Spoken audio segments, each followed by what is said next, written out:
The Trump administration has announced it's temporarily waiving a centuries-old shipping law called the Jones Act. The effort is aimed at lowering fuel prices and easing supply issues. The CBC's Mark Carcasole joins us now to explain a little bit more about this. There was some talk of it last week that they may do this. Now the action is actually being taken. Yeah, and this is one of seemingly a raft of ideas that the White House is looking over to try to figure out a way to ease up those supply chain issues and, of course, oil issues, which lead to the heightened price of gas. The Jones Law will be off the books for 60 days. This is a temporary thing, as Arthi mentioned. It's essentially called the Merchant Marine Act of 1920. It was named the Jones Act after Senator Wesley Jones of Washington State, who sponsored it.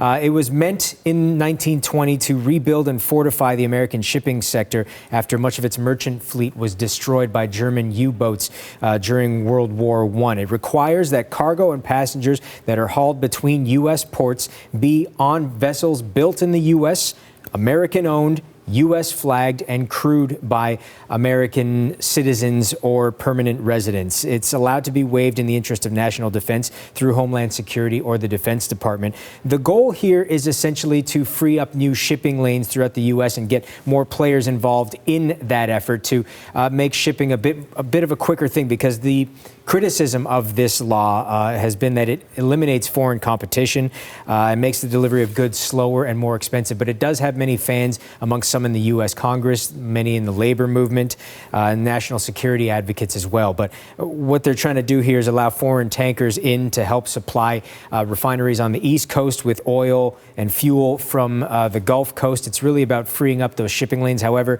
the effect it has remains to be seen. Some people feel like it may only drop the price of gas in the U.S. anyway by about 3 cents a gallon.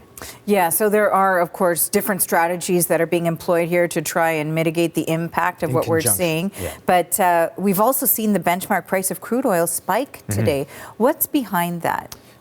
Speculation amongst speculators is always a big thing here, but many people are pointing to Iranian state media reports today regarding the Pars oil field. There are reports that U.S. and Israeli airstrikes have caused some damage to the South Pars gas field. It's part of an offshore deposit that stretches from Qatar to Iran. Now, oil production and processing were not affected by this, but regardless, just the fact that oil could be nearly targeted has impacted, and we'll show you the graph now, the price of Brent crude, the benchmark for oil today. That has risen over the course of the day 4.7%. It started somewhere around $100 US a barrel. It's now hovering around 108, 109, got pretty close to 110 at one point. And you're looking here over the course of the month. Of course, the price of Brent crude from before the start of the conflict to now has jumped over 50% at this point. Okay, thank you for this. That is the CBC's Mark Carcasole reporting.